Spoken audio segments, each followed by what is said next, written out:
official capacity, and zero tolerance for corruption. Madam Vice Chancellor, it is that which gives me the courage to speak on this topic this evening. As we understand, the purpose of this evening's lecture is to fulfill some excellent tradition of the university, where once you attain a professor status, you would have to showcase your academic trajectory and impact. And I should say, Madam VC, that I had to do this also because you personally pursued me. And many times would ask me, Bawole, when are you delivering your inaugural? This important call is answered today, Madam Vice Chancellor. I thank you most sincerely for your personal friendship with me, even before you assumed the reins of this university, and the support that you have offered me in my role as Dean of Business School. Madam Chair, my lecture is titled, Our Corruption, Our Ethics, Our Public Administration. Wicked Citizens, Wicked Problems, and Stagnating Development. I chose to use the expression, our, to ensure inclusiveness. Madam, I do not want to leave myself out of this. And I do not want you to leave yourself out of this. The purpose this evening is to provoke a conversation. So if I were to stop here now, I would have said just one more thing. Can we continue to talk? And can we leave here talking about issues of ethics, issues of corruption, and how our society is headed? My lecture is structured as follows. In part one, I would examine the nation's ethical reckoning, frame the problem of our development, showing how we have stagnated on a number of fronts in our development pursuit as a country. And in this same part, I would provide some theoretical explanation to the duality of the African ethical persona. The gentleman who controls the slide, would you want to move?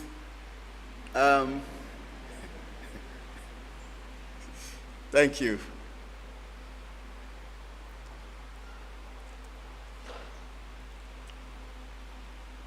In part two, Madam Chair, I would examine the many hours, our corruption, our ethics, and our public administration.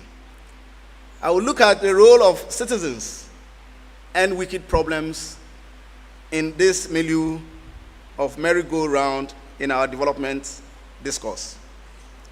In the final part, I will conclude and provide what I do not think are novel propositions,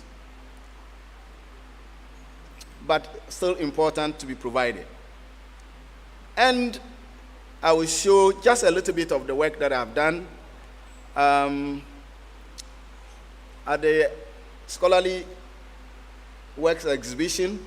The rest of them were shown. So, Madam Vice Chancellor, permit me to begin with an uncomfortable question. Why do we remain underdeveloped?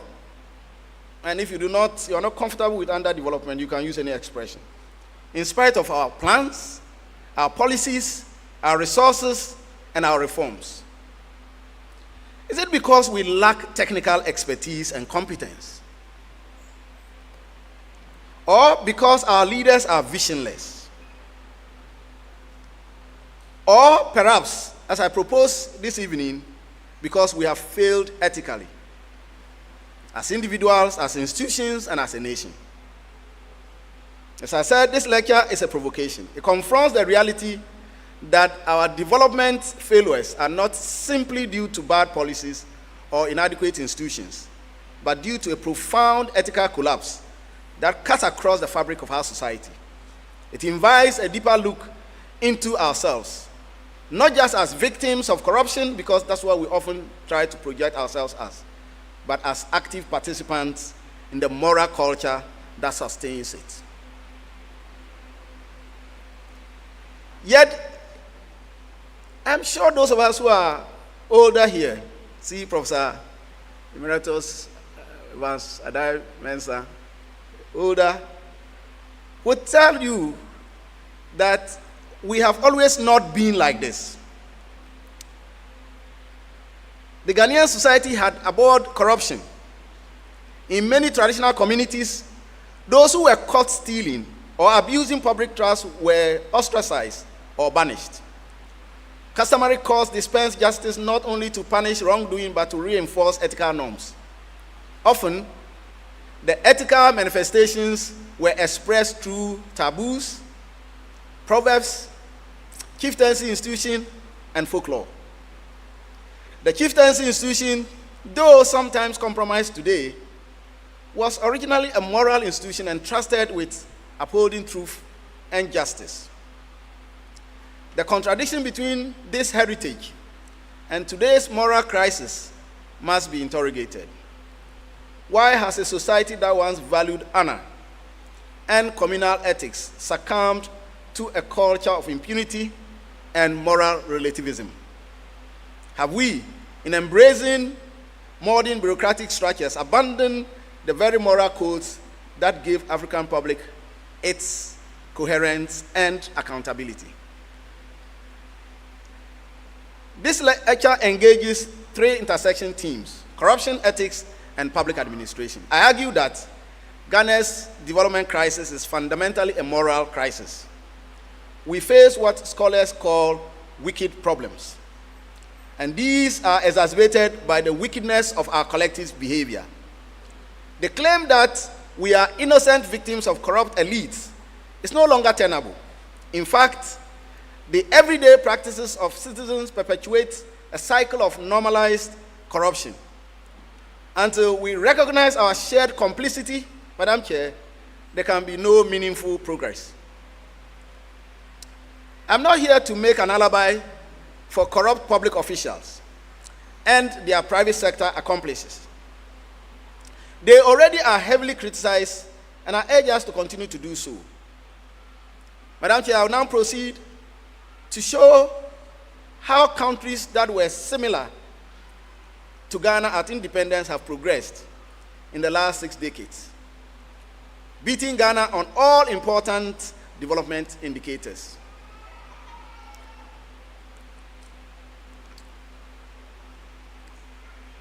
Framing the problem. Madam Chair, in 1960, Ghana stood on a relatively equal footing with countries such as South Korea, Singapore, Malaysia.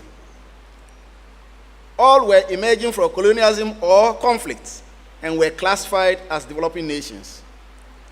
Ghana, newly independent in 1957, possessed significant advantages: a well-educated elite, abundant natural resource, an infrastructure that surpassed many of its peers. Its economy, anchored on cocoa exports, generated GDP and per capita income higher than South Korea's and comparable to Malaysia's, placing Ghana in a promising position developmentally. So you can see on our screens now, the graphs there show from 1960 the trajectory of 4 countries, starting virtually around the same level of development. As we have come, you see Ghana has remained on the floor of the x-axis, on its belly. You see the rest of the countries rise very sharply and keeping the pace of development ongoing.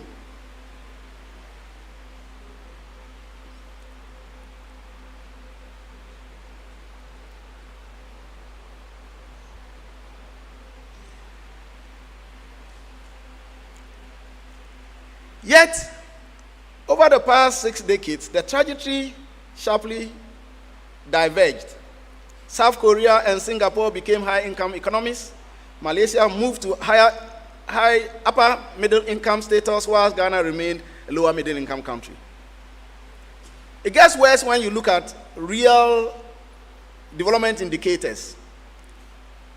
Madam Vice Chancellor, what we see on the screen is the Human Development Index that measures several development indicators as a composite. And again, our peers are higher up and we remain at the bottom. Madam Vice Chancellor, if you were to engage a very important data source, the SDGs, 17 SDGs measuring different aspects of development, you would see again that whilst many countries have made significant progress, we have remained stuck. In terms of the composite index of achieving all the 17 SDGs, you would find that Ghana ranks 120 out of the 167 countries ranked, with a score of 63.13. Check our neighbors, or if you like, our peers. Singapore, 71.5% score and ranked 69. Korea, 78.12 and ranked 34. And Malaysia, 69.52 and ranked 84. Perhaps you want to compare Ghana to its peers in Africa. Here too, we are struggling. Ghana is ranked 10th on the African continent on the attainment of SDGs. The high performers are Mauritius, Cape Verde, and Gabon. And as you can see on the screen, they do it to us again. These rankings align with our study's conclusion that Ghana is still a long way from achieving sustainable development goals, highlighting the gaps in Ghana's aspiration for sustainable development. Madam Chair, in a study by myself and my colleagues, we established that Ghana still has a long way to go. And this has just been confirmed by the data that we have seen. Our work was done in 2012, way before the SDGs. The SDGs were formulated to replace their predecessor. This situation has negative consequences on national well-being, as it's reflected in the life expectancy trends of these countries. As illustrated, and Madam Chair, you can see again on life expectancy, which is a very important conversation about our survival, Ghana again is on the floor compared to its peers that it started the journey with.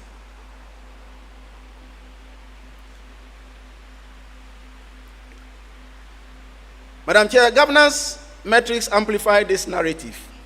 Ghana's Corruption Perception Index and government effectiveness have shown limited improvements, whereas South Korea, Singapore, and Malaysia have made substantial gains, especially following decisive anti-corruption reforms, and which I will return to later to show we have remained stagnant.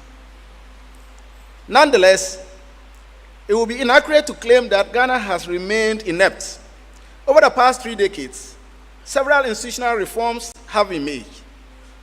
Capacity building has received increased attention, and there's been extreme investment in institutional architecture for accountability. However, these institutions often face resource constraints, political interference, limited enforcement capacity, and what have you. Their establishment, Madam Chair, perhaps reflects the policy intent or many policy intents, but their performance highlights the limits of technocratic fixes in the absence of political commitment and ethical leadership. Institutions without integrity, policies without legitimacy, and reforms without public trust do not create change. They create illusion of change.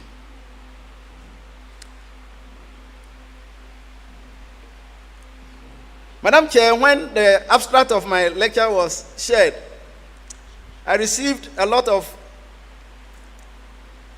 overtures, and I was very excited. The Ghana Academy of Arts and Sciences senior colleagues reached out to me and asked whether I had engaged Peter Eke's double or two publics theory.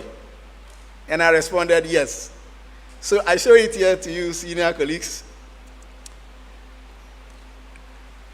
The duality of the African persona refers to the simultaneous existence of contrasting moral and behavioral orientations within the same individual, shaped by the complex interplay between traditional African values and colonial and post-colonial state systems. This duality is most famously theorized by Peter Eke in his influential work on the two publics in Africa. Prof. Eke had studied the Nigerian society and had listened to, as he explained later, folklore and the talking dramas. Praise someone who, or ridicule someone who had actually found money dropped from a colonial master's vehicle and decided to return it. Studying this because his people had actually ridiculed him as a fool to have returned the money he found on the ground. Professor Eke then dives into trying to theorize this and comes up with the two publics theory. Here he explains that our premodal public, in other words, every one of us faces two publics. The premodal publics, which is publics that is rooted in our indigenous, ethnic, and communal affiliations, and is governed by moral obligations, trust, and accountability. In this domain, individuals behave ethically, contribute selflessly, and uphold community norms. He argues that this same individual, once he moves out into what he describes as the civic public, which represents the inherited colonial system, the institutions of states, his behavior suddenly becomes immoral, extractive, and alien. In this space, individuals often act with impunity, seek personal gain, and show little allegiance to collective good. This theoretical dualism explains why individuals who are highly ethical and generous within their families or clans may engage in corrupt and unethical practices when dealing with government institutions. Are we here together?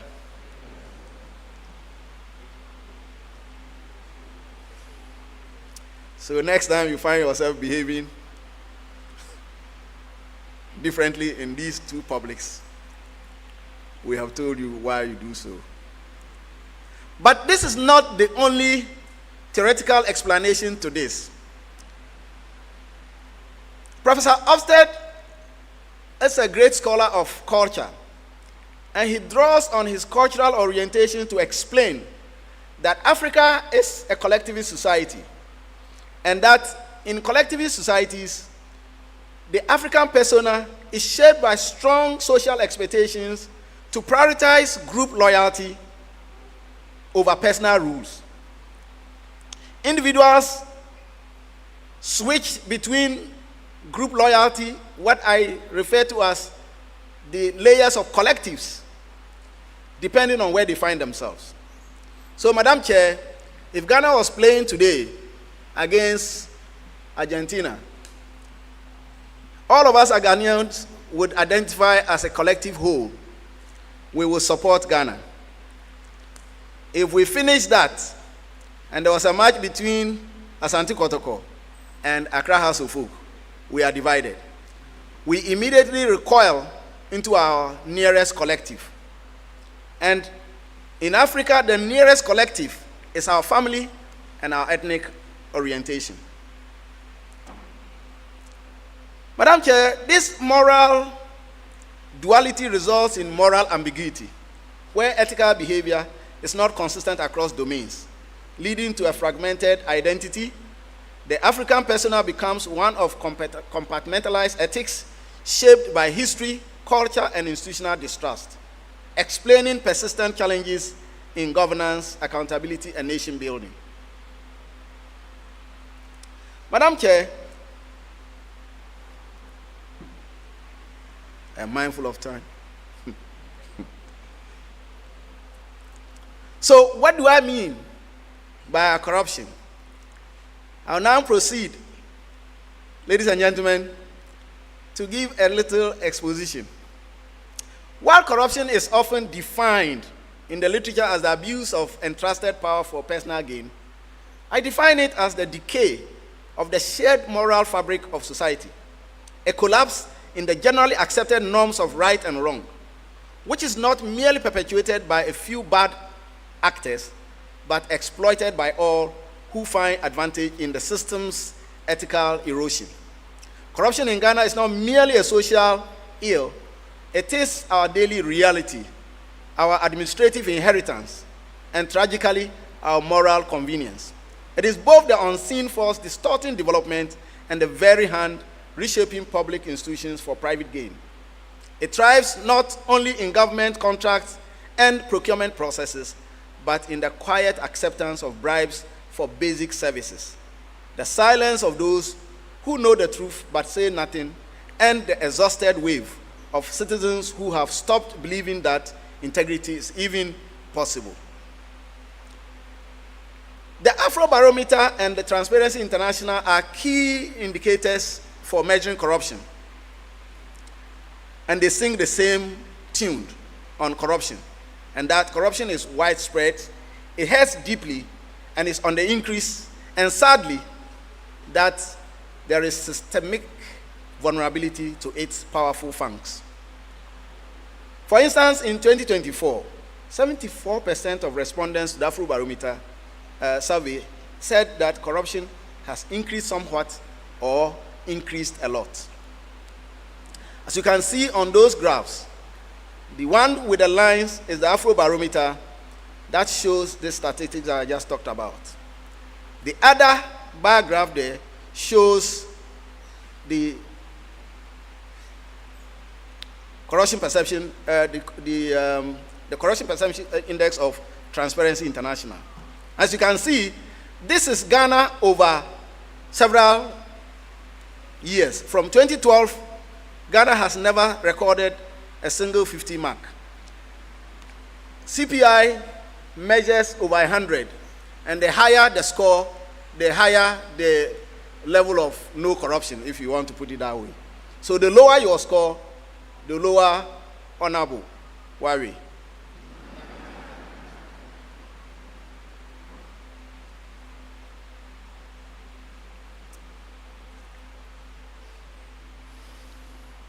So as you can see, we have stagnated. But let me share with you something that caught up with me very early in the year in the years when I got appointed as a lecturer. I studied and was assigned to teach ethics, and I fell in love with it. Whilst I looked for cases that I could engage my students with, I designed a very simple hypothetical case.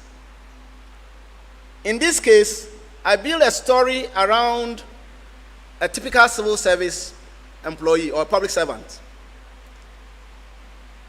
The story goes like, you are an assistant to the chief director. The chief director has oversight over procurement. The chief director has assigned you responsibilities for the past 5 years to pre-evaluate contract documents. That every contractor you had actually pre-evaluated and put number one won the contract. Madam Chair, your salary is 300 cedis at the time in 2008. You lived in Kaswa and struggled with Trotro. Your father had died and you were looking for money to perform a befitting funeral. Your son needed to go to school and you must find the money. Your wife's birthday was up and you needed to produce the cash. Your HR officer had called you to warn you that because you live in Kaswa, you come to work late, you will get transferred to Yeji.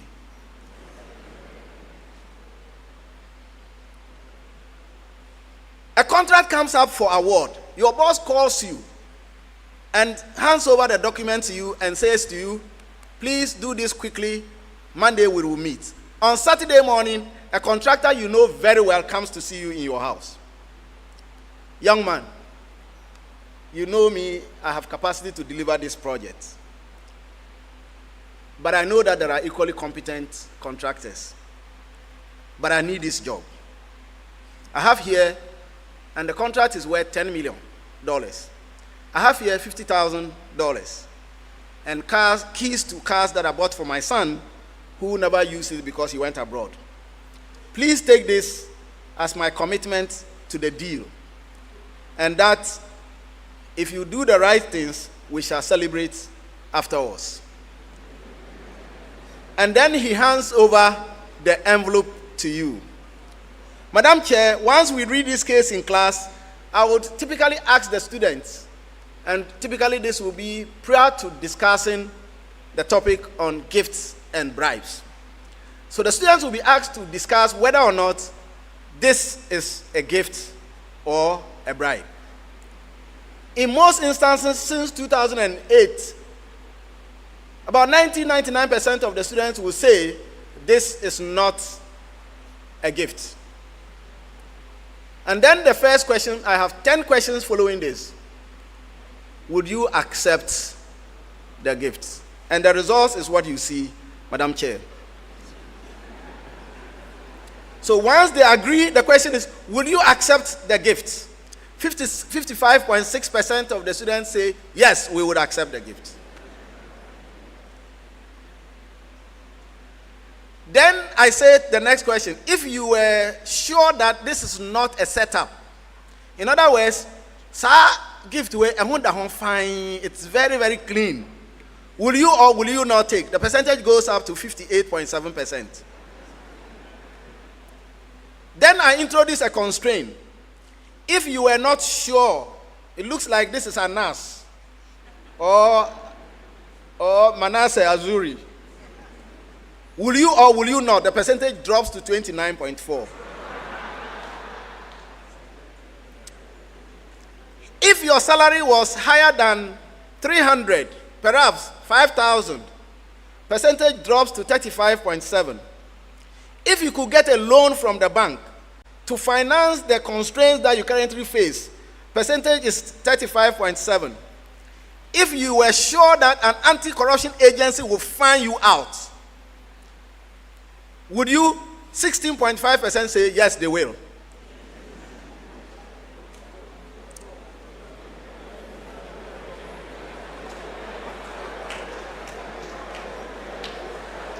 Madam Chair, one of the young men asked me an intriguing question in class.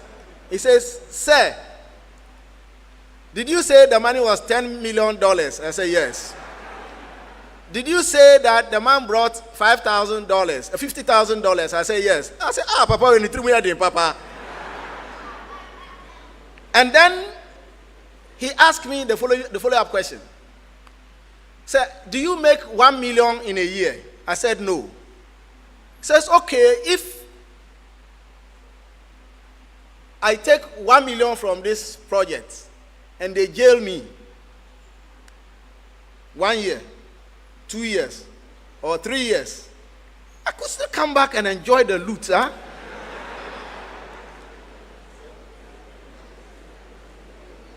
Then he said to me in slangs, say, you're wild. I did you hard.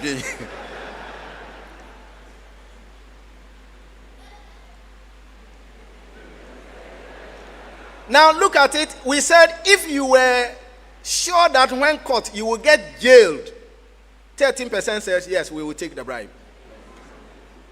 Now, but what is intriguing to me is that when I put the question, if you know your boss has been accepting such gifts, would you also accept?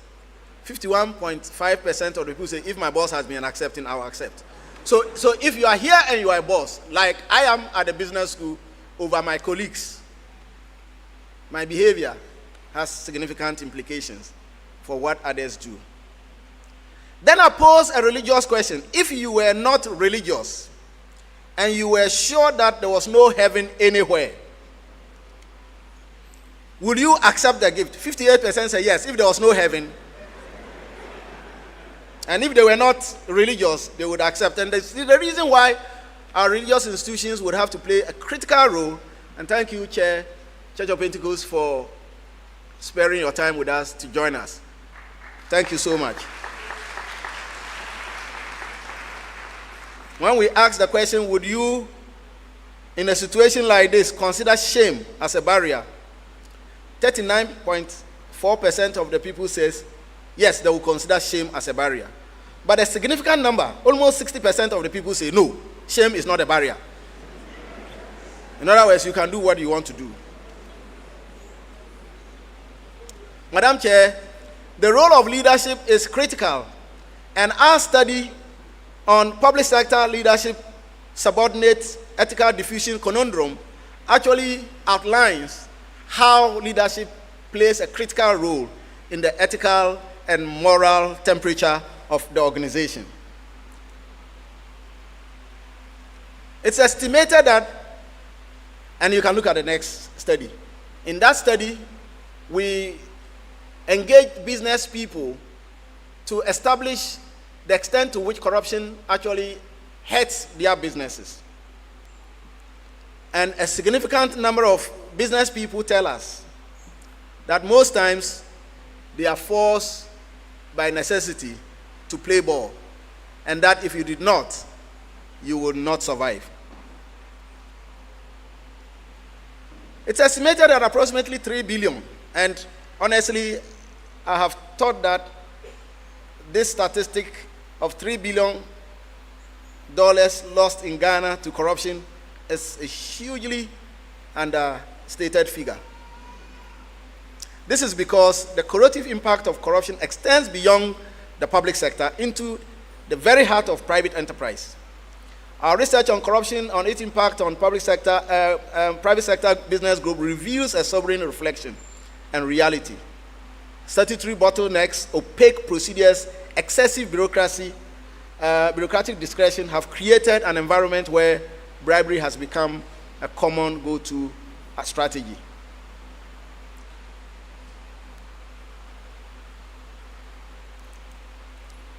Madam Chair, permit me to skip a few of the places because of time.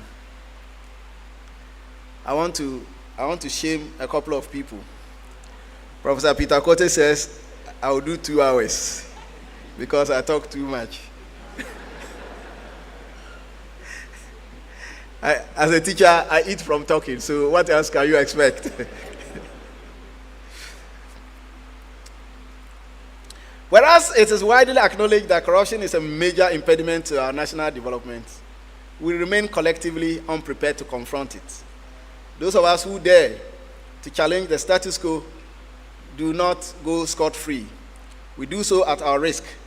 In a study that we conducted with my mentor on muting the whistleblower, both here in Ghana and in Nigeria, if you dare talk and talk louder and you made the powers that be unhappy, as a whistleblower, you could get into trouble, including retaliatory mechanisms.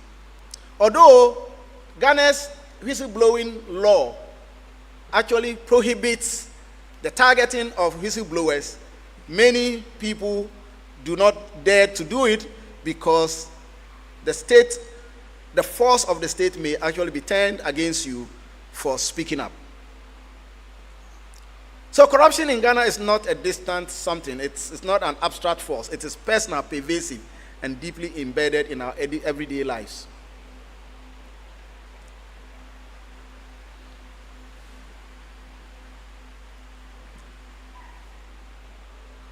Look at all of it: substandard contracts, political funding of votes, religious leaders condoning and promoting and giving prophecy to who would win and who would not win.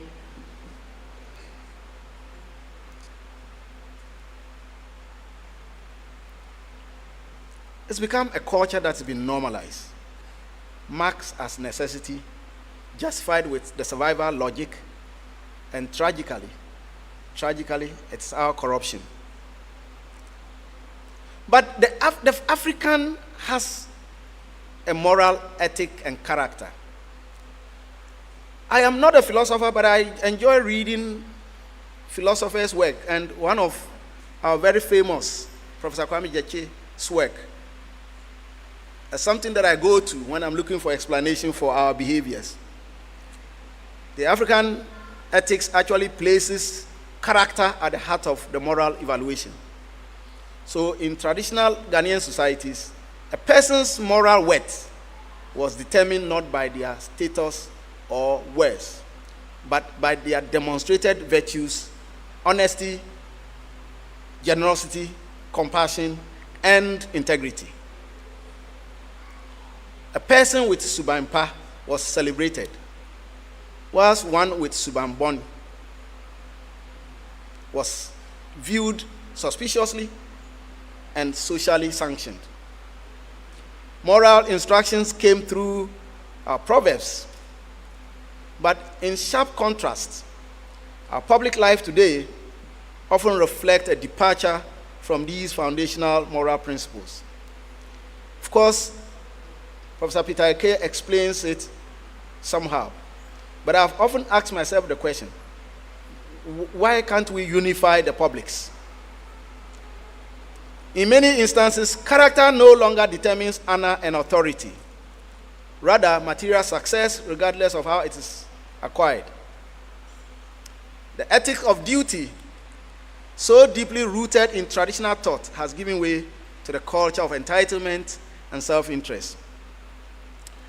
The traditional emphasis on the common good has eroded on the face of widespread individualism and factionalism. So, young men would go and do free Bawole if Bawole shared the loot with many people.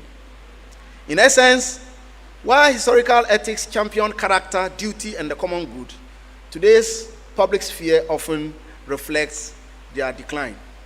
Reviving these values is not just an academic exercise, it is a necessary foundation for restoring trust, accountability, and ethical leadership in Ghana's public life. Our culture has been misconstrued, misrepresented in many respects.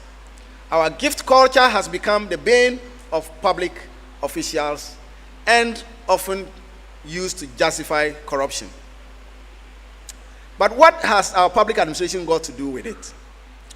Madam Vice Chancellor, in this session, I will draw a critical distinction that I think that we should all pay attention to. That I intend to honor the commitment of our civil servants and public servants, whilst offering a critique on the public administration system within which they operate. Across Ghana, countless public servants, teachers in remote areas, nurses in cheap compounds across the country, immigration officers chasing smugglers in the bush, custom officers who are being fired at by smugglers, planners in district assemblies serve with a certain quiet resilience, often under-resourced, overburdened, unappreciated, and abused. They continue to be the face of the state. They bridge between the aspirations of citizens and the machinery of government. Many work with admirable dedication and integrity. They deserve not only our recognition, but our gratitude. Please let's put our hands together for our...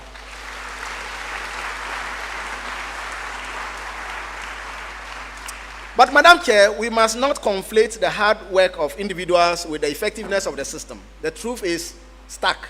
Our public administration system is weak. And this systemic weakness has a devastating consequence for governance, development, and social cohesion. A functional public administration protects citizens from cradle to grave, from land to air, from animals to humans, from life to death.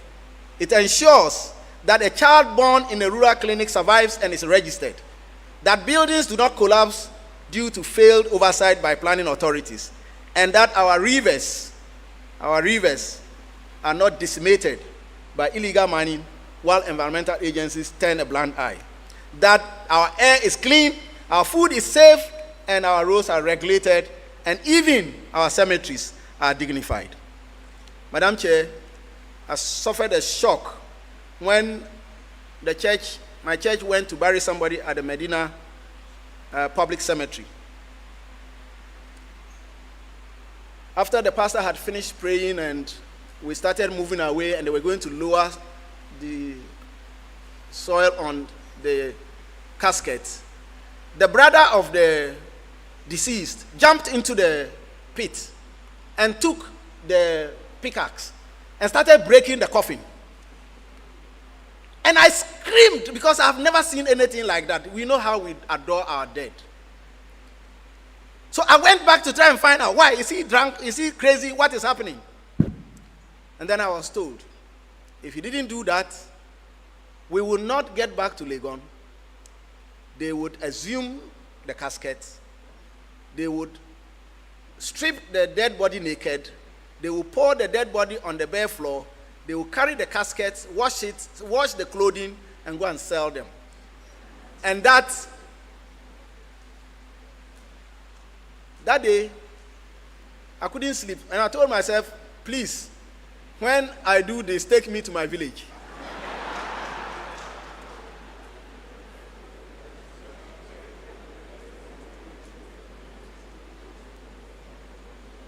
Then I attempted to look at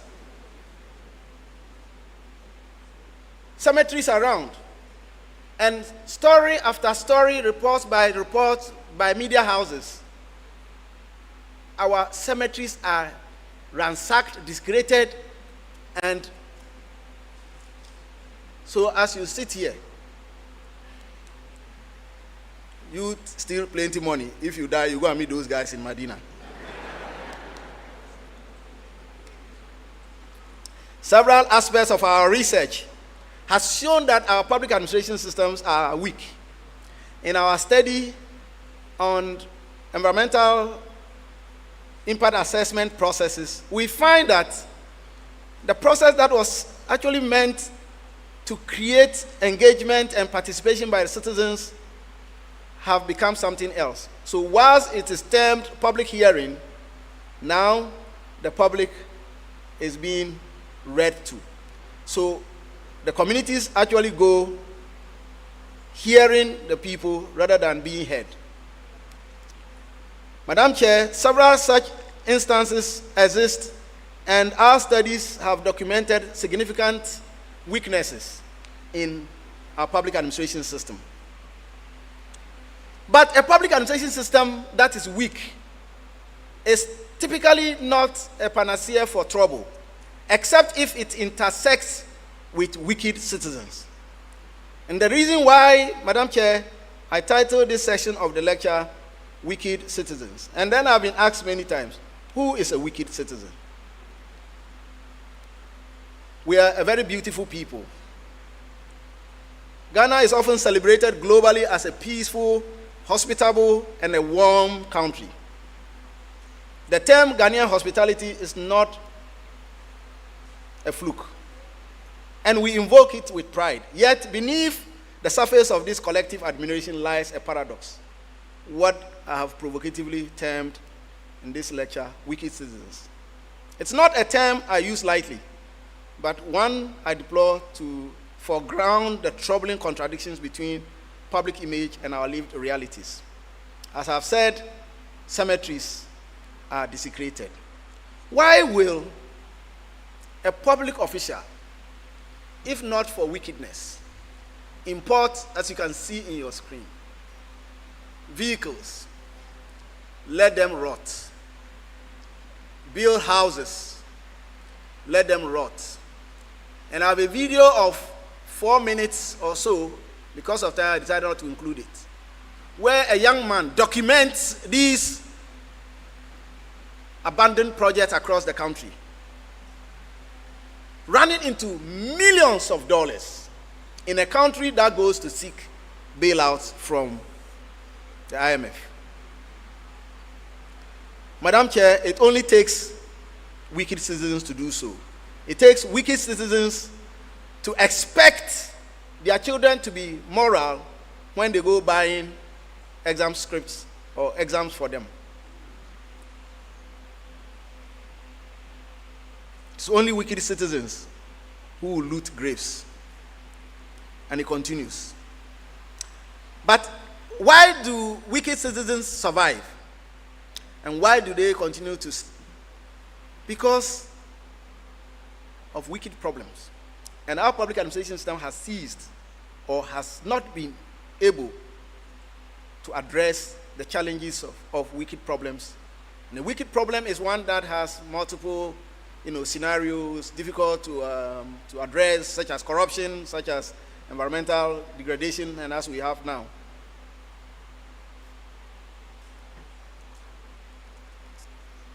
The problem, Madam Chair, is that wicked problems are often the symptoms of a deeper crisis. Is it that we cannot fight poverty? Is it that we cannot overcome galamsey, the state's power?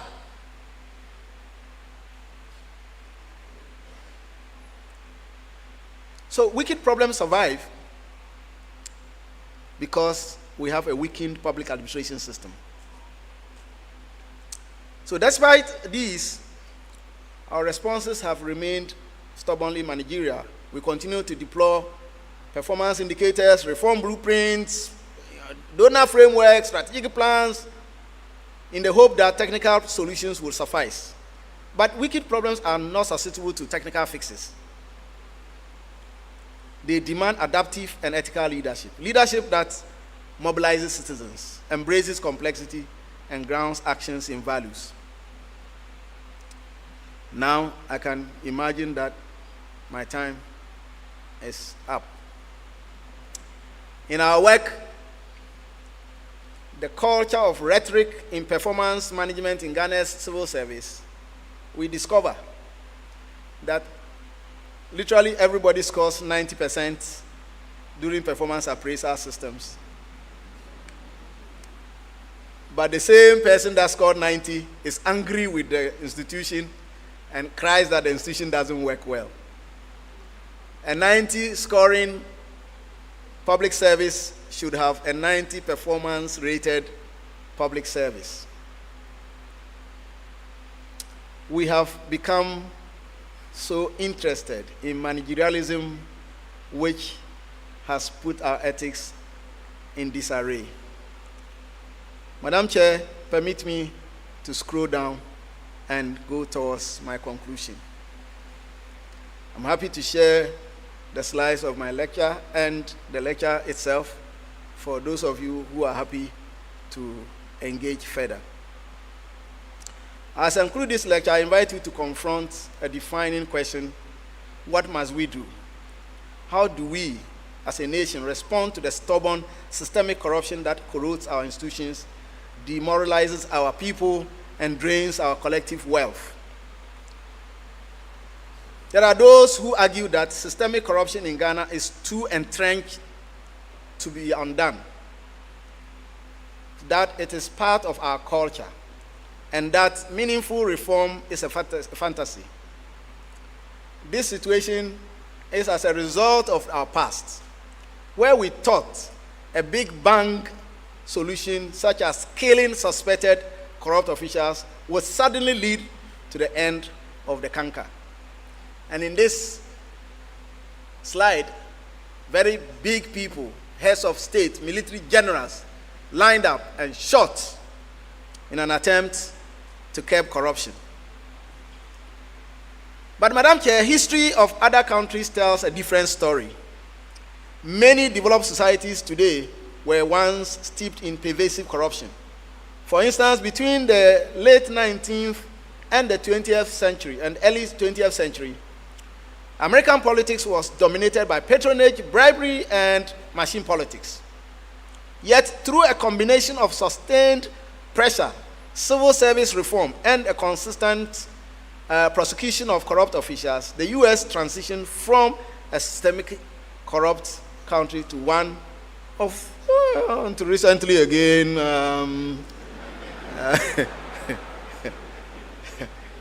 if you quote me, I will deny. I will say that you quoted me out of context.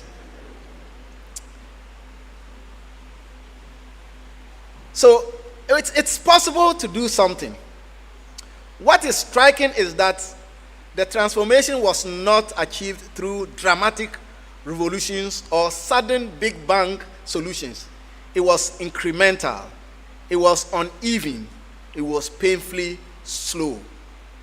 Ghana too can change with a combination of direct and indirect strategies. I propose the following, Madam Chair. Number one, that we have to engage in civic re-education. As I said, this is something that we have gradually moved away from. Let's embed ethics from basic school through university using case pedagogy and indigenous proverbs. I propose a comprehensive civic education strategy that would go through every school problem, including the university. Madam Chair, I'm happy to report that the business school has gone through a rigorous process to revise our curriculum to include ethics, leadership, and mentorship as critical components of our programs.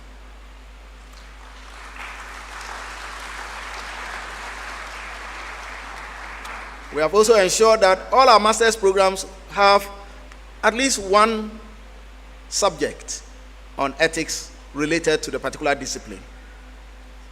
This must go beyond abstract moral instructions. We must revive value-based education through all of the things that I've said above.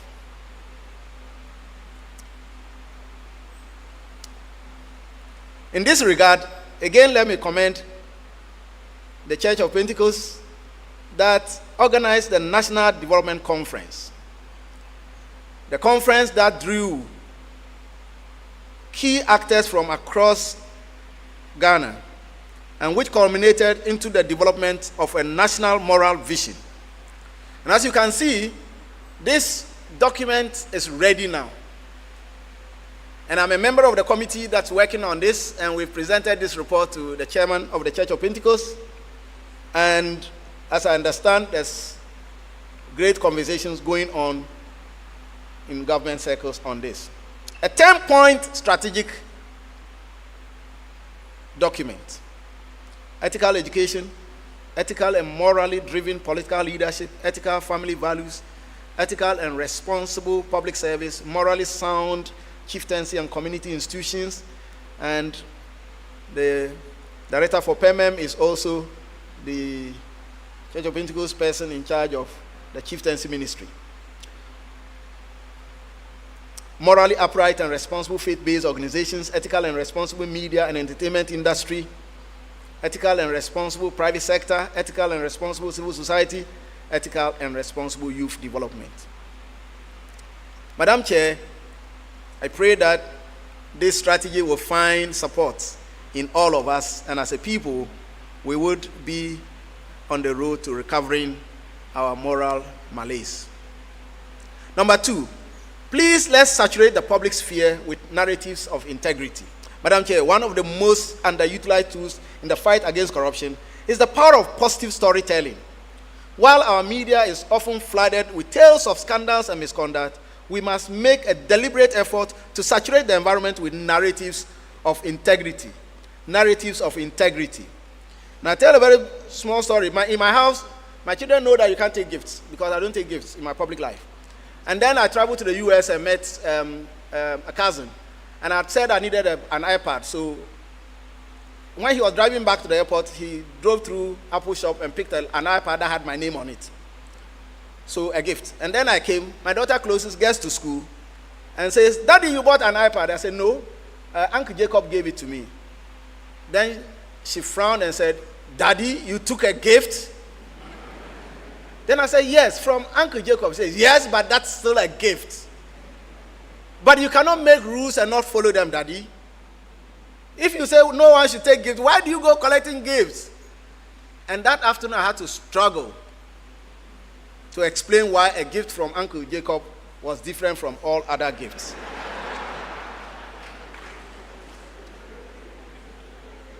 Madam Chair, I want to put on record, you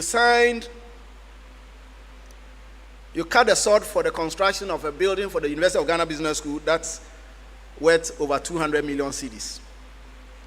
10% of that is 20 million plus. I could be cruising to retirement.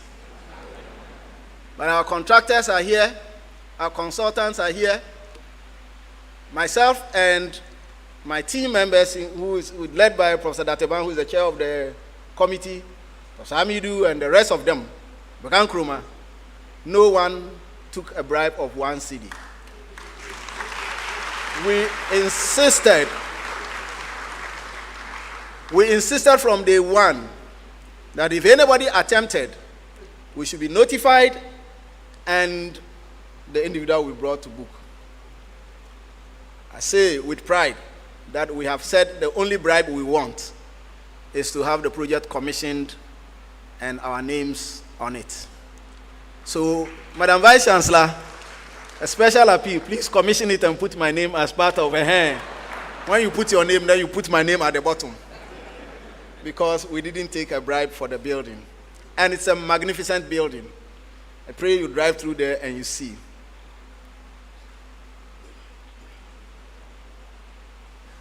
Number 3,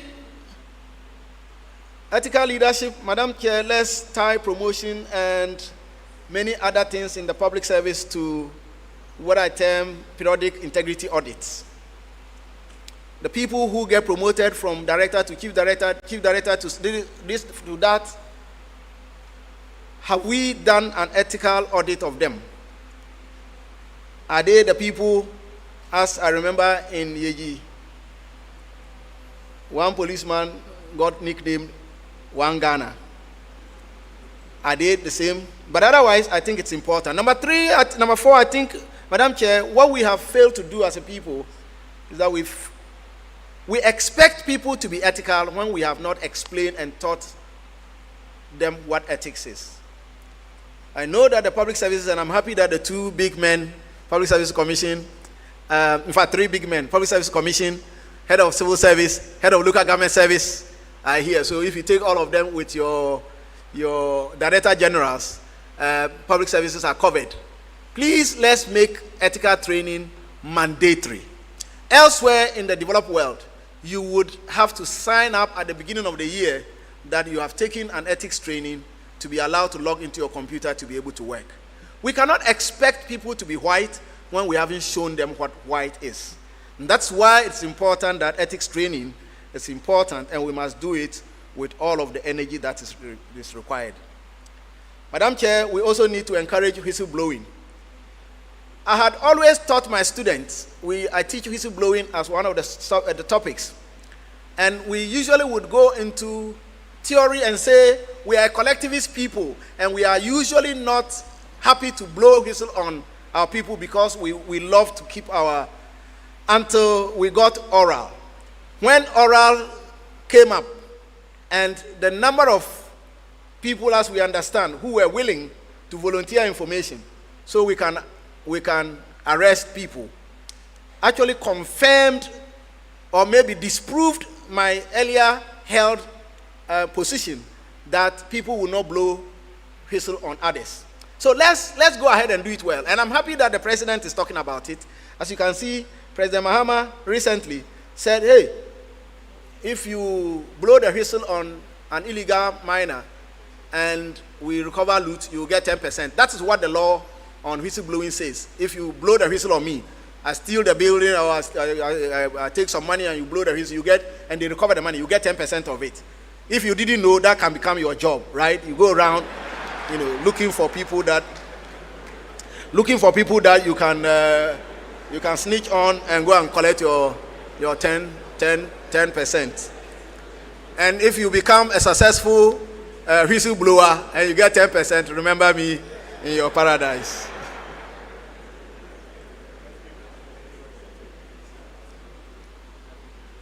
It's also important, Madam Chair, by the way, I was going to say about why only blowing the whistle on illegal miners. So, Mr. President, please tell us to blow whistle on every other person and give us the confidence that when we blow the whistle, it will be taken seriously, and we will do so. The last 2 points, social accountability and social sanctions. Can we have people and institutions, especially civil society organizations? Madam Awelana Ada, you are there, yes. Transparency International Ghana chapter, CDD, all of the anti-coalition, SHRAJ, please keep doing the work. It may look like it doesn't make impact, but as I told my colleagues yesterday in a conversation, that if we got the media telling the story, we said, people won't listen. I said, no. If you ever were listening to music or be eavesdropping into music, and I remember when the musician Ladi Lumba came out with Manyamadi Dede Ama Mibesu Amintio. Literally everybody, including maybe men of God, before you realize that Manyamadi Dede Ama Mibesu. But people were not listening. In other words, the conversation around ethics can subtly enter people and convict them. And when it does, people would begin to reflect when they have to do the wrong things. And I can see this in my lectures. When my students enter the class first and they administer the test, and they say 50 plus, we say they will collect. By the end of the semester, you give the same case to them, and the percentage has dropped drastically. And they make arguments about why they cannot take the gift, because it is wrong. So, clandestinely, we can keep pushing the agenda, make personal commitment, get our media, Bernard Abler and your colleagues, please keep talking, and let's talk and continue to talk about ethics and morality, and our society would pick it up. Madam Vice Chancellor, my bread.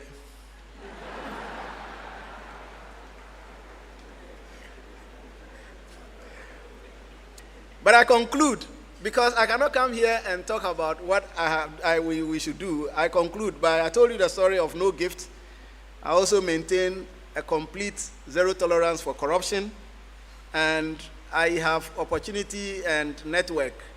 I get a lot of young people who are needy, and they come and they cry. I go to them and I go and make appeals for scholarships for them, and they get scholarships. My own children, I pay their school fees. They cannot take a government scholarship, because I think that it is not fair for me, after government has put so much money, including paying for my GET fund to go and study for PhD. I can't go back and take. So my children's school fees, I will pay. If you cannot afford your children's school fees, pay, and let the needy students get it to do. That's a personal commitment I want you to make, so that. What else have I been doing, Madam Chair? I'm tired, as I said, but I've been working.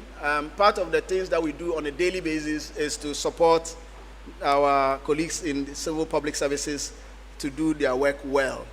And so we've been doing training, and some of the things we've been doing have culminated into national policies. As you can see, I was co-chair for the National Public Sector Reform Strategy document. We're currently doing a successor policy.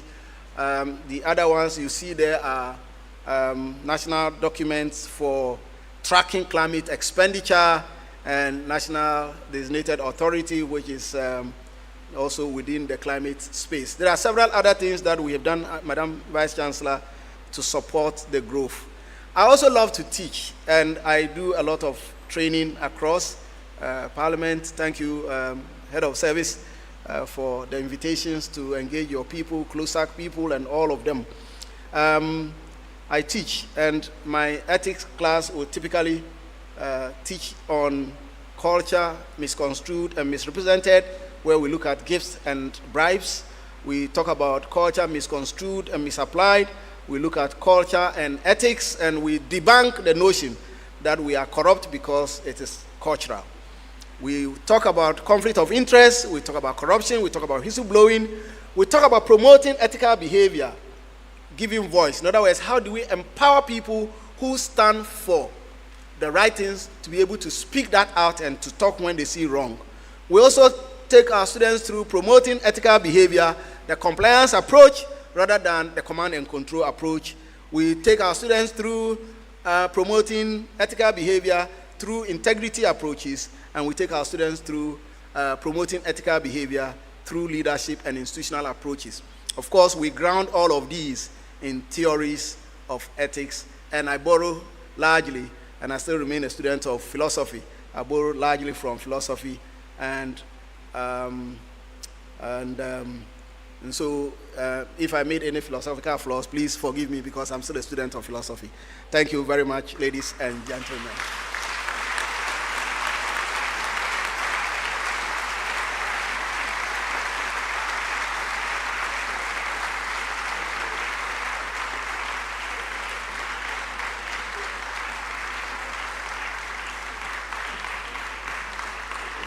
Thank you. Thank you. Thank you.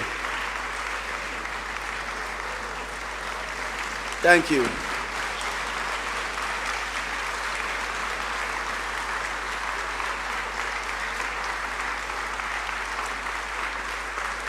Thank you so much. Please take your seats, please.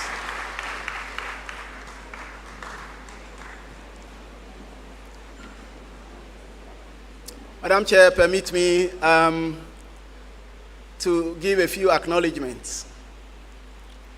First and foremost to you for your sterling leadership and the inspiration you give us on a daily basis. Business school is a very tough terrain, very difficult. Almost everybody is now a professor. So, but you have been extremely supportive, professionally, and on a personal level, you've been a friend. I send you text messages, you respond. You call me and say, hey, Teacher Bawole, where are you? It is that breaks the mold and empowers us to work daily. We thank you for your vision for this university and the great effort you are making to take this university to the next level. No wonder a lot of ranking indicators are going in our favor. Congratulations, Madam Vice Chancellor. Thank you so much for your help. I thank my Pro-Vice Chancellors, both RAID and SASA, for allowing me to be trouble. I'll call, I'll send messages, I'll email. I imagine that for each of you, my trouble alone is about half of the trouble you have from the entire university. But you never turn your backs to me, and I have enjoyed a very, very great support from you both. Madam Registrar, your softness and the way you would say it. So, you have never turned my request down. When I ask for many people and many staff, you still give me because of the pressure. You are happy to go the extra mile to support the business school. But for your help, our administrative system would have collapsed because of the pressure. My colleagues, deans, and directors, I definitely have enjoyed working with all of you. I'm doing this also because at the end of this month, I leave office. I go back to teach, Teacher Bawole. I love that name. If you call me Teacher Bawole, my next month's salary is yours. Because I love it. Those of them who are from civil service, if you call me Nyama Nyama, you too, you take the next man's salary. When I was coming, somebody said it 15 times. I said, hey, it's the whole year, my salary is gone. My colleagues at the business school, school management committee members, my heads of department who on a daily basis tolerate my pressure and all of the things that my faculty, my staff, my school administrator never gets angry. My assistant registrars, you say I shout. After 30th, the shouting will end. Huh? But I have enjoyed working with all of you. All of you. Our school is what it is because of you guys. Adole, I won't shout again. I won't shout again. The job will be done. It's always the interest of our students. Let me thank all the national institutions, many of the officers here present. Dr. Dusa Akodie, I thank you for the support that you have been to the business school. When we have budgetary constraints and sometimes procurement bottlenecks are eating us up and we reach out to you, you deliver. And I'm excited that for these years you have served on our management committee and you have given us a lot of support. The business school is able to go to Peninsula Golf Club in Akosombo, that place. Business school is able to go there and we make noise about it and we boast because of this man. Most times he would have given us more than 50% discounts so that it is lighter on us. God bless you, sir. God bless you. To our national officers, institutions that I've worked with, Nana Yejihini, and your staff chiefs, I appreciate the love that Yeji has given me. I was born in Yeji. I'm not the Yeji, I speak the Yeji language. I was born there. My father settled there. I'm a Konkomba. But Yeji has taken me away from Konkomba land. But my chiefs are here, Konkomba chiefs. The paramount chief of Saboba is here, his representative is here, our young and dynamic chief of Konkomba in Tema and Ashaman. I really, really appreciate what you've done for me. To my church and my chairman, God bless you, sir. God bless you, sir. Your humility puts so much burden on us to say that it doesn't matter how high you go, there is no top if there are no human beings. And you do it so effortlessly that we take inspiration from you. The church is what it is because you allowed yourself for God to use you. God bless you, sir. And all of your officers. We thank you so much. Let me turn and look at the people who have brought me this far in the university. The gentleman you see on the screen is Professor Kwame Amiaudonfe. I walked to his office when I came to do diploma and say, Prof, I am a teacher and I am finishing diploma. I don't know if I want to go back and teach and what can I do? Then he asked me a small question, do you want to teach in the university? I said, yes. It's okay, you have to come and do a degree, you have to come and do your master's, you have to do a PhD. And he took me as a son. In fact, during Christmas, I'll go and we roast his goat together. And his children became my friends, and he calls me Chief. I remember the first time I joined the university, I used to like to write a lot of nonsense on the university email system. And one day I sent a very long email, and he stormed out of his office and met me on the corridor and said, hey, Chief, Jansen Hununu Diwati. Kotena office on a factual papers. And he supervised my undergraduate long essay, my MPhil thesis, and we published my MPhil thesis together, and that set me on the path of academia. When I was recruited as a lecturer, he was the head of department, and he rose to become dean of the business school. The irony of it, when he left as dean of business school, only one person came between himself and me. When he left as dean of business school, Professor Joshua Abo, great scholar and very visionary young man, became the second person after him. And then after Joshua, I became the dean. So it tells us what mentorship can do, which is why I say that pick somebody and make them like you are. Don't be a toxic employee. Don't be a toxic leader. Make sure you can mold people into who you are. I will show you what I have done following from what Prof. Domfe has done to me. My supervisors in the University of Manchester, Professor Fahad Hussein and Amin Maman, very humane academics, well accomplished, down to earth, and they were available to support throughout my PhD journey. Since leaving Manchester, I have stayed in touch and have worked with them. We've published and done work together, and I still get some coins from there. I told myself that my school fees, I'll collect everything back. So I'm still collecting small. But one thing that I have enjoyed doing has been to get young people around me. When I got back from Manchester, I decided to turn my office into an office of young people. So as you can see there, Professor James Mensah is now an associate professor in the business school. Professor Samuel Ajololo is now a professor in School of Nursing. Dr. Emmanuel Asiama, soon to be professor. The gentleman in the red tie and smiling in the corner is Musa Isa Justice, who now works with the World Bank. The last time I visited him, he says, Prof, Musika no swado de jaina ntina minti auka. And I say, stop the nonsense. If I'd stopped teaching, who would have brought you up? Dr. AC is the next person, also a lecturer at the business school. Zakaria is a lecturer in the business school. Dr. Peter Bampo is in Charles Sturt University in Australia. After completing his PhD, he now works there. Dr. George Bebinton Amegavi is a doctor in Australia.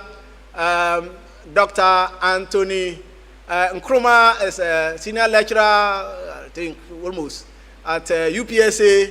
The next person there is, hey, who is that?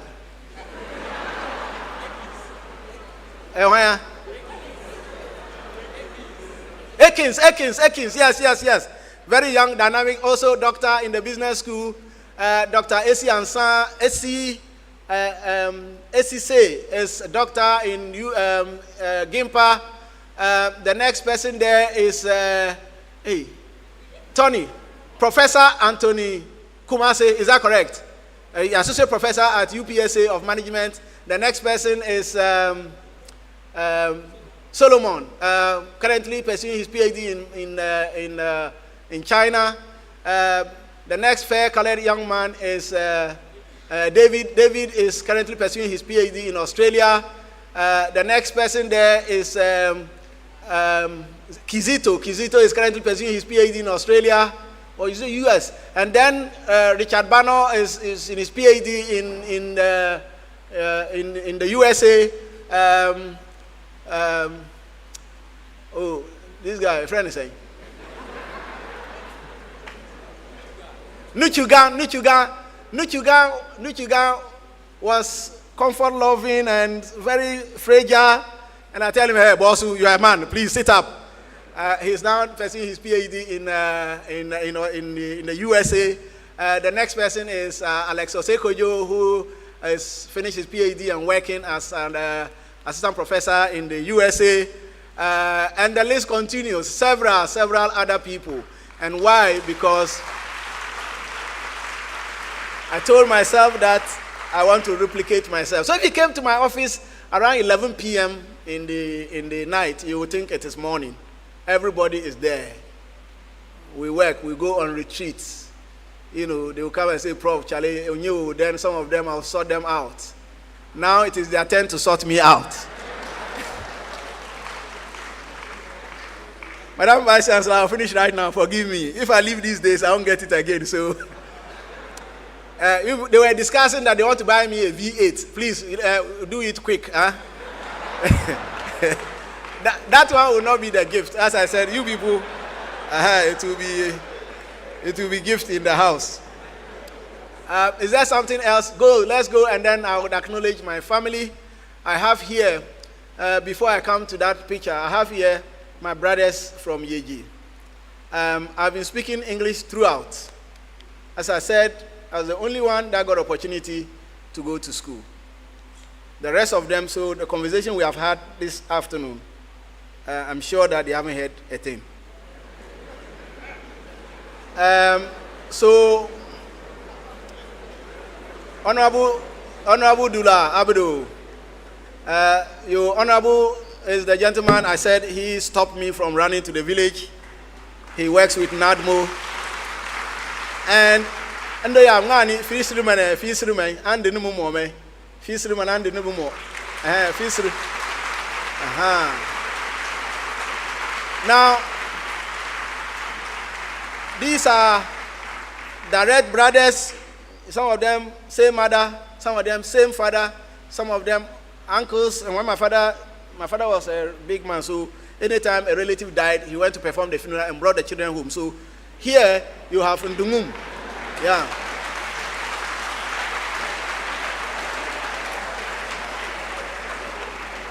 So you have Jagger. Jagger is the one that I come directly after. So he is my mother's son. He's our firstborn, my mother's side. Jagger is there. We have Jet. Jet is Nkuyopa. He is my father's son from another mother. The next persons, and the young one there, are my brother's children, Agbaja, and all of that. And then we have Ndungum. Ndungum is, let me celebrate my people. They have done very, very well.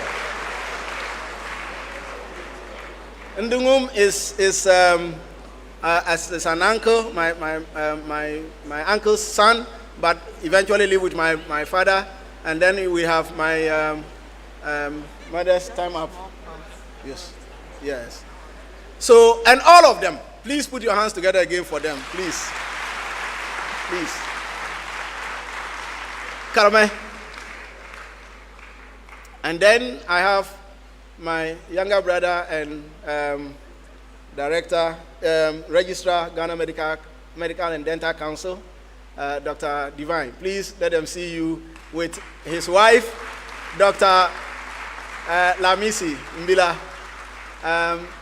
They are the people who, they cover me. They cover me. Thank you, Dr. Divine, for being a great brother. From the same village, from the same language, we do everything together, and they support me. I have two young men. Paul, please stand, and then Eva, please stand. That's my sister's son and my brother's daughter. And they are people who have been with me. And then beyond them, I have Precious, please stand. The last born, Precious. She's the one that gives me trouble. And then Michael is the second born. Now in KNUST, computer science. And then Joshua Kudisil is the head boy in the house.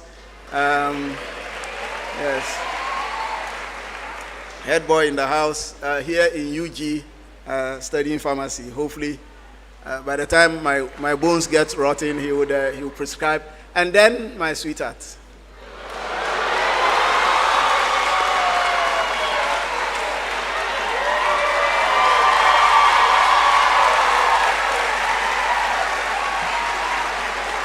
Thank you.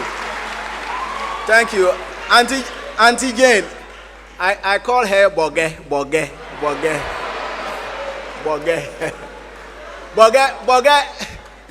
I want us to close. Madam VC, forgive me. This is unprecedented. But this is a woman of prayer. I am Bawole, I am very stubborn. Anytime I've gone home at 10 p.m., that is very early. My neighbors know. 11, 12, 2, 1 a.m. When it's 12, then she will call me. Should I bring you your pillow? Jane has been a great life support. Great life support. Great life support. I don't know how to pay you. I don't know how to pay you. Maybe Madam Vice Chancellor will give me permission to do something, so don't worry. But otherwise, I definitely I love you and all the support that you have given me. God bless you for all the things that you do for me, for staying around. I am almost always on the run, and you keep the house so well. God bless you, and let us live long so that the cash the people will bring, we too will chop their money some. Thank you very much, ladies and gentlemen.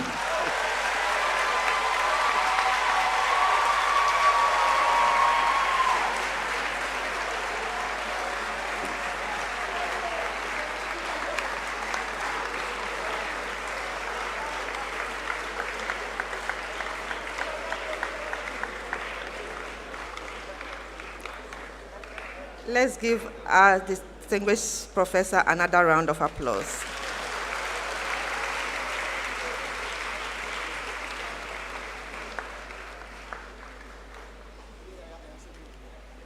Many thanks to you, Prof. Bawole, for the thorough and eloquent lecture. We are very grateful. You've given us nuggets of advice on bribery and corruption, as well as gifts. And I think it's really going to help us. Corruption in Ghana is not abstract. It is pervasive. That says our distinguished professor this evening. And I believe none of us will want to be associated with corruption, to be termed as wicked citizens. Let's give him another round of applause.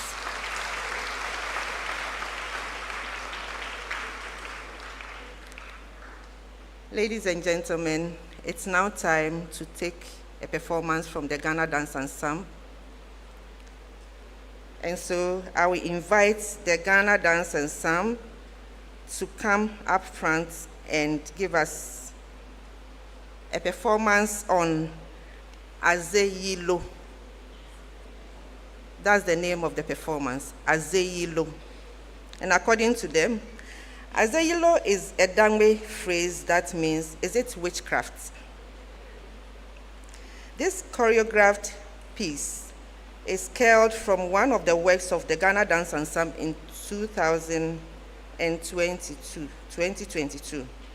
The piece questions whether witchcraft is causing us to behave the way we do, or it is our own human actions. This piece raises issues of politics, corruption, bribery, whom you know, who knows you, etc. If Ghana must make a headway, we must all rally and confront the issues head-on, as indicated by our distinguished professor this evening. Ladies and gentlemen, Azeyilo.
That was a spectacular performance by the Ghana Dance Ensemble at the Institute of African Studies, University of Ghana, led by Dr. Aristis Hagu. Thank you very much. Let's appreciate them once more. I would like to take this quick announcement. Owner of car number GX777719, kindly step out to close your windscreen. Madam Vice Chancellor and Chair, distinguished ladies and gentlemen, you can see the room is very packed. Prof. Bawole has a large following. I have a tall list of guest lists. All of you are our special guests. Some have been acknowledged by our distinguished professor himself, but please permit me to acknowledge a few more. We are happy to be joined by Honorable Lydia Lamisi Akanva Riba, Minister for Public Sector Reforms and MP for Tampere. Is she here?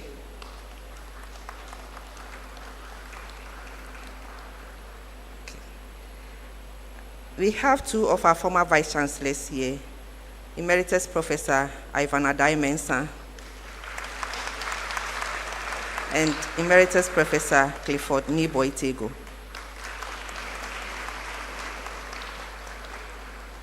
We are also happy to be joined by Professor Kobi Mensah, CEO of Ghana Tourism Development Company, as well as Dr. Agridako, Head of Civil Service. And we also have Professor Lord Mensah, Head of Local Government Service.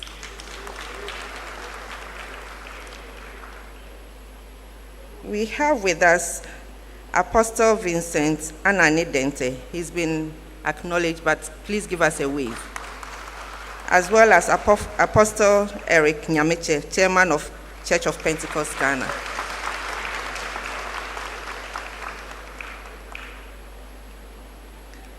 I'll continue with the acknowledgements as we move on. I would like to go on to presentations, and then I'll come back to acknowledge some more dignitaries. Prof. Bawole is the Dean of the University of Ghana Business School, which is located in the College of Humanities of this university. First on my list, we have the College of Humanities. Please step forward to make your presentation. College of Humanities, please step forward.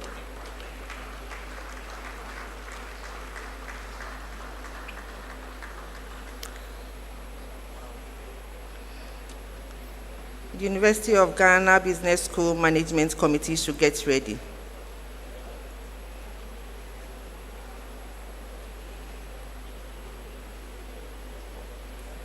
School Management Committee, UGBS, please get ready.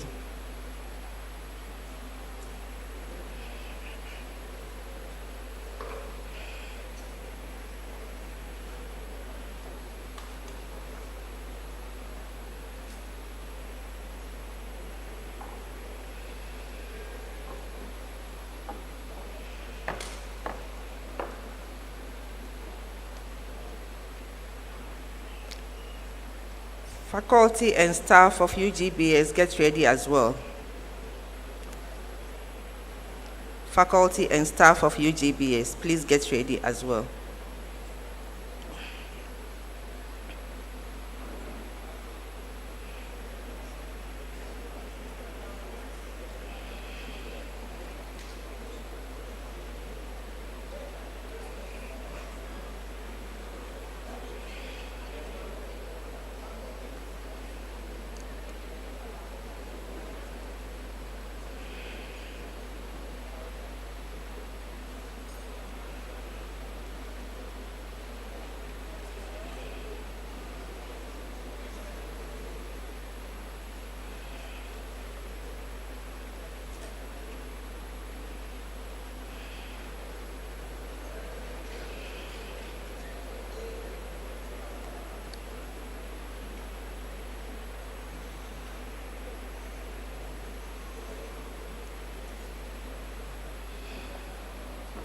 Department of Public Administration, please get ready. Department of Public Administration.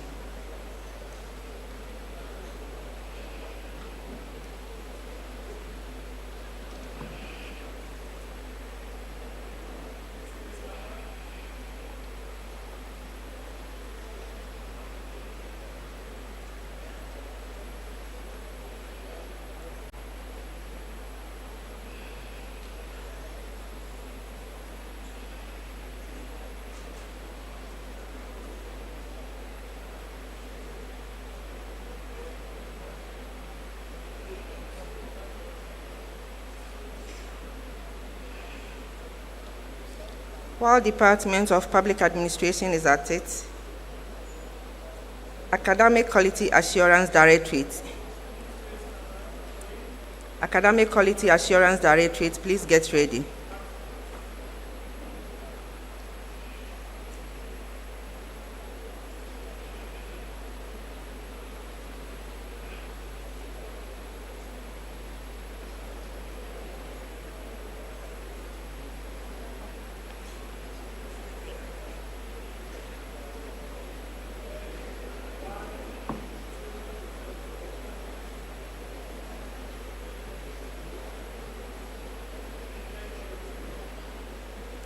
So Academic Quality Assurance Directorate, please mount the stage. While Banking College is getting ready, Banking College, please get ready.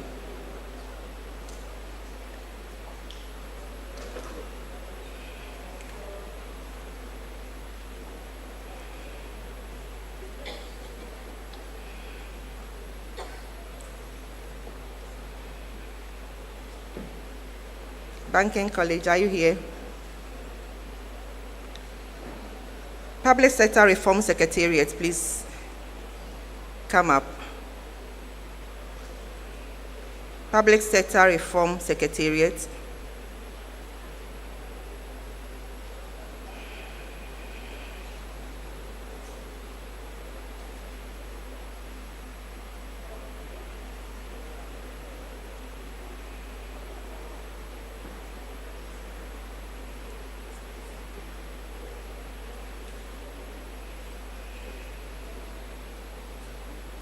Church of Pentecost East Legon Worship Center should get ready. Church of Pentecost East Legon Worship Center, please get ready.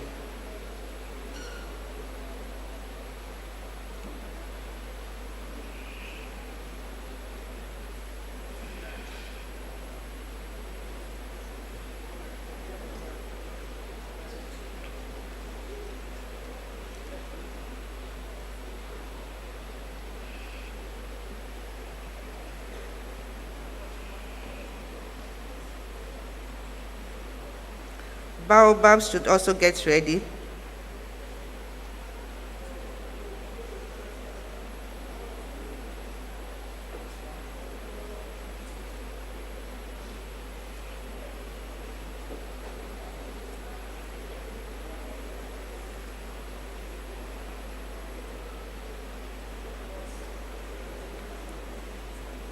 Church of Pentecost, please come up.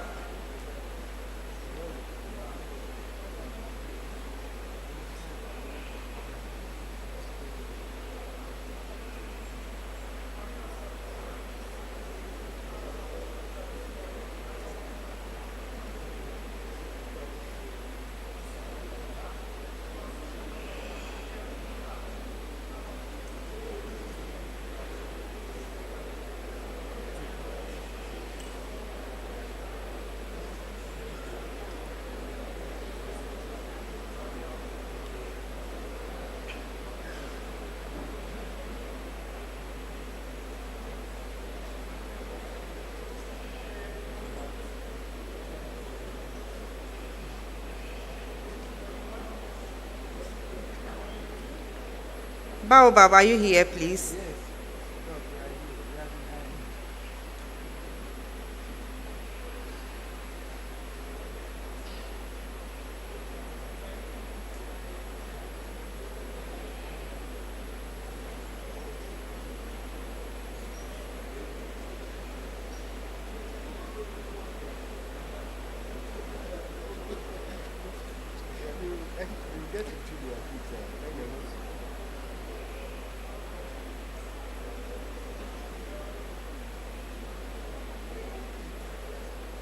It's now time for Baobab to make their presentation. Mentees of Prof. Bawole should get ready, together with Research for Change. Mentees of Prof. Bawole, please get ready.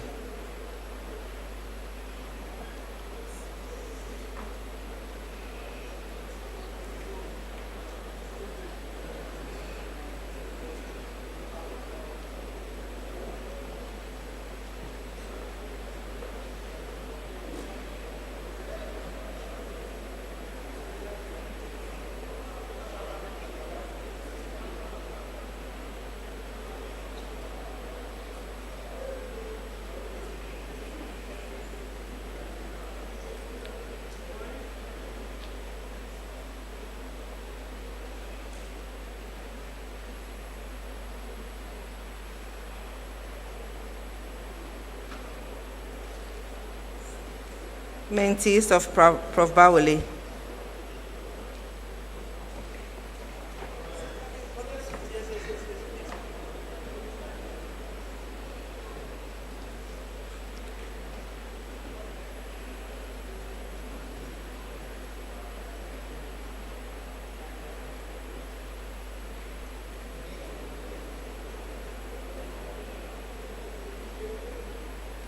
Research for change, please get ready. Research for change.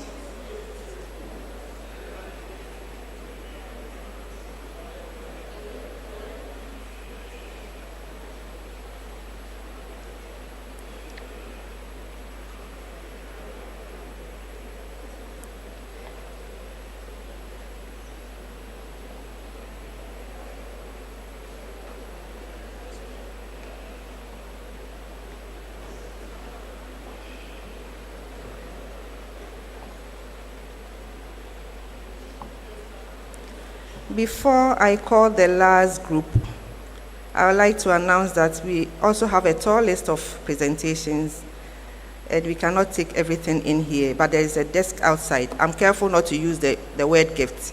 If you have a presentation, please move forward. There is a desk there. You can make your presentation too. So the last but not least on my list is the wife and children of Prof. Bawole.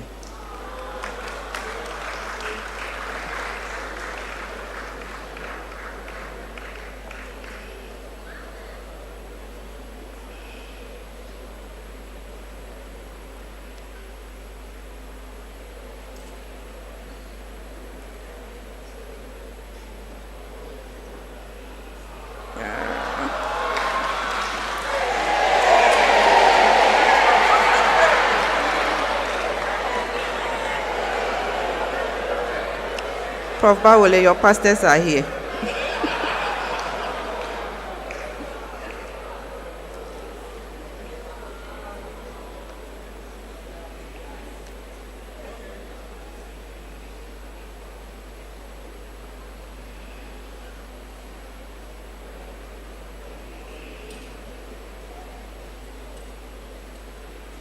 While they are descending, let me quickly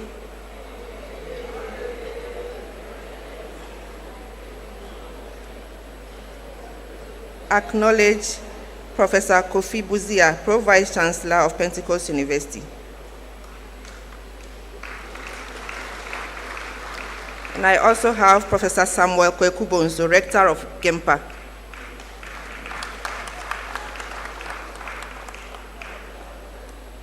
The chiefs have been acknowledged, but I want them to wave at us. Nana Esuman Kwame Denge of Yeji traditional area. And we have Ubo Magal Kubon the first, Kokomba Basari Chief, Tema Enashaman area, and then Ucha Bubo John Mate Bowen, Paramount Chief of Saboba Traditional. Please forgive me if I mutilated your names. At this point, distinguished ladies and gentlemen, it's my distinguished honor to invite our Vice Chancellor and Chair to deliver her closing remarks. Please let's welcome her.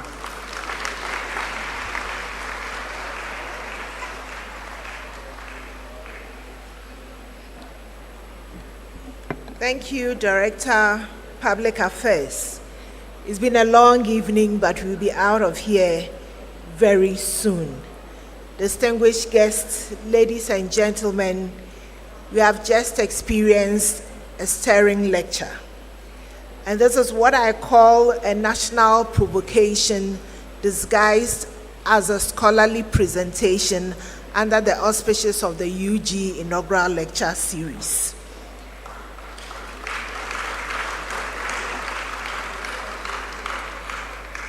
But then again, what did we expect from someone known affectionately as Teacher Bawole, a man who teaches with power, point, passion, and purpose?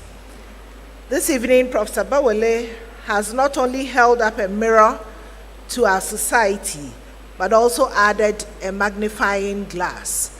And what is more, he cleaned the lens so that we will see our blemishes more closely. But I will not begin with the wickedness. I'd rather start with the wonder of this man. From humble beginnings in Yeji, Professor Bawole has literally moved from chalkboard to boardrooms and smart boards. From Agentura to Yeji Day Secondary Technical School to Wesley College through University of Ghana to University of Manchester back to Legon. No matter where he found himself, his energy, his enthusiasm, his wit to bring change to his life and to the life of the society around him hasn't changed, remaining ethical in all his dealings. In today's lecture, we saw him in full flight. He made the case, backed with data and theory, that Ghana's development dilemma is not just about poor policies or lack of institutional reforms. It is not because we lack the men or the women. It's about what I call an ethical collapse, a cultural corrosion that runs from our streets to the seats of power. We are all involved. No one seems to be left out. And that is why it is our corruption, our ethics, or perhaps lack of. He introduced us to the contradictions of our public life and our weakened public sector, as well as the private sector, really. We have been reminded that corruption in Ghana is not an occasional scandal, it is a routine transaction. And that we, the citizens, the people, we can no longer pretend we are just victims, but we are actually co-conspirators. That is why it is our corruption. From the grave Luther story to the experiences with his students, we can say that corruption, or the idea of it, has become pervasive in our society. But even as he threw the spotlight on our challenges, Prof. Bawole left us with hope, with what I call a tripartite moral rescue mission. The first was a civic re-education to revive ethical traditions alongside civil awareness, embracing ethical leadership, which demands courage embedded in indigenous wisdom and incorporated in our educational programs. The second is saturating the public space with narratives of integrity, so that people will be encouraged not only to do the right things, but to point things out or to point people out when they do wrong. And the third is the citizen social accountability and social action, which among other things requires that we celebrate whistleblowers. Now let me share a few lessons from the man behind the lecture. From being the boy who was made out of Yeji, he's become one of the most respected voices in public administration, not just in Ghana, but across Africa and even beyond. His teaching credentials are without a doubt, Teacher Bawole. Through his teaching, he has promoted ethical behavior.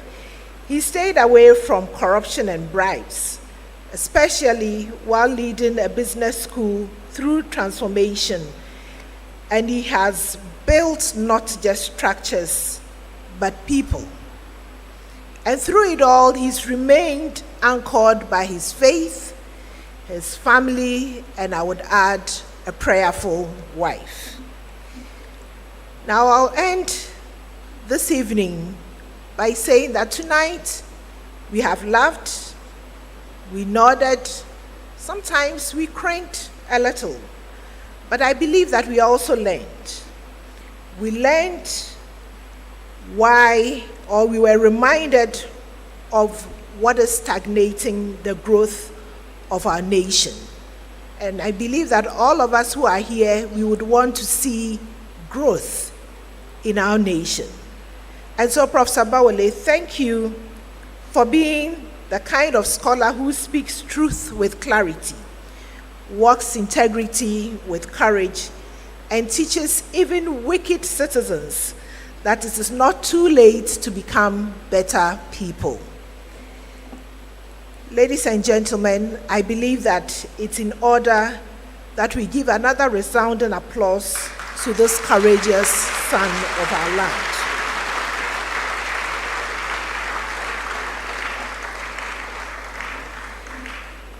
He has shown us that even in the face of wicked problems, wicked courage can change the narrative. It has been an evening of what I call wicked citizens, wicked problems, and one very courageous professor.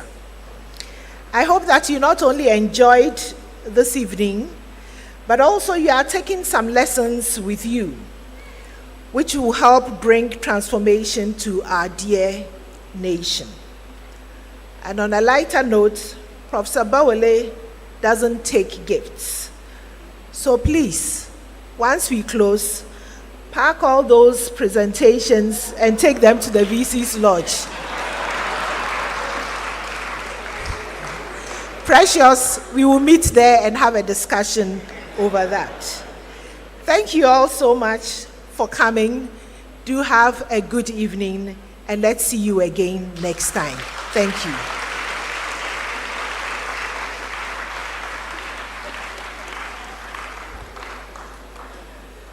Thank you very much, Madam Chairperson, for the succinct summary to this lecture. Let's give her another round of applause. The chairperson has delivered her closing remarks, so I needn't talk or introduce any more people, but please permit me, please. We have in our midst Professor Victor Kwame Ajiman, the Registrar of Medical and Dental Council, Chairman of Public Services Commission, please forgive me. We also have the Principal of National Banking College, Madam Gloria Darlin Korte, with us, as well as the Chief Executive Officer, Chartered Institute of Bankers, Mr. Robert Jatu. Again, we have the Country Manager of Oxfam Ghana, Mr. Mohammed Anwar. Thank you very much for joining us. We are very grateful. In fact, as I said earlier on, Prof. Bawole has a large following, and considering the crowd, you saw me doing tete-a-tete with him. I think we should form a church. And I will be the treasurer in the church. We won't accept any gifts, please note that. On a more serious note, I would like to add my voice to the Vice Chancellors to thank you all very much for joining us here in person, as well as online, to listen to our distinguished professor. We are very grateful to you. I would also like to extend appreciation to our colleagues from our Center for Disability Studies and Advocacy, Mr. Emmanuel Akwasi-Abuaji right here with me, and Mrs. Joyce Nyakwa Agbedoho, who is seated there, who did the sign language for us. We have a couple of announcements.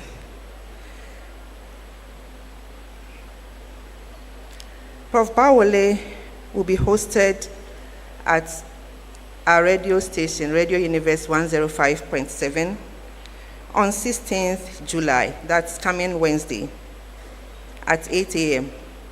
Here in this hall, you cannot ask any questions because we consider him as an authority in his area, and so we don't allow questions here.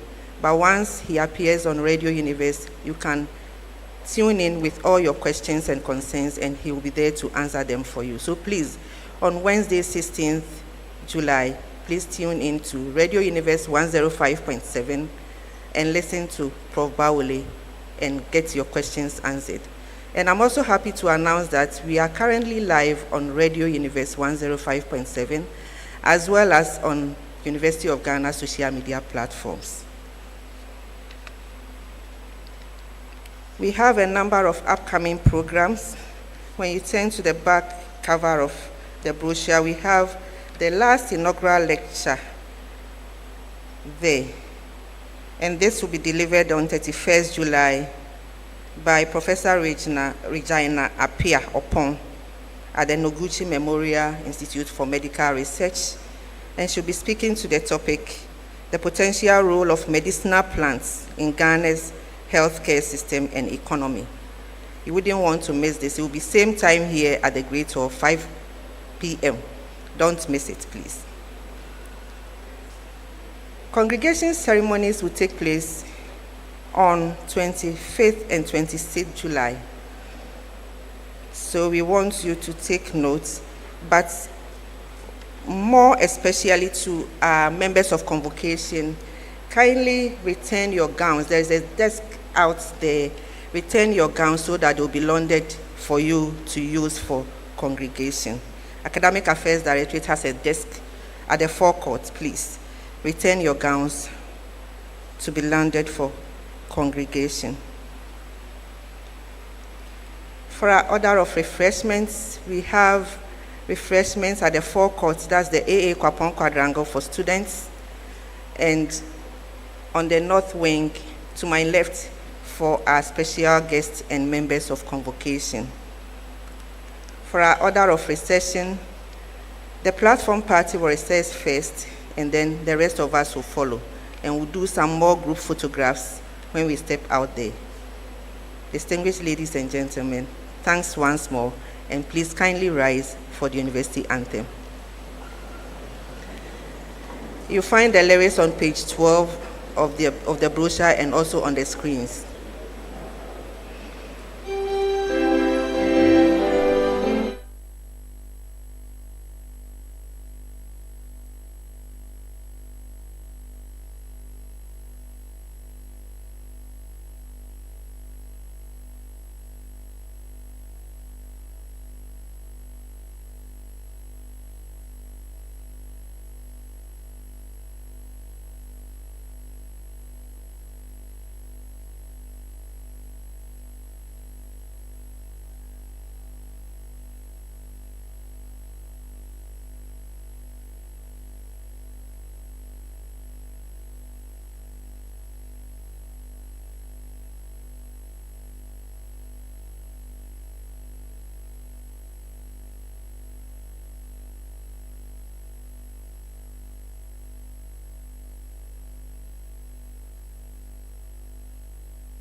Kindly remain standing as the platform party recesses.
The light is so bright.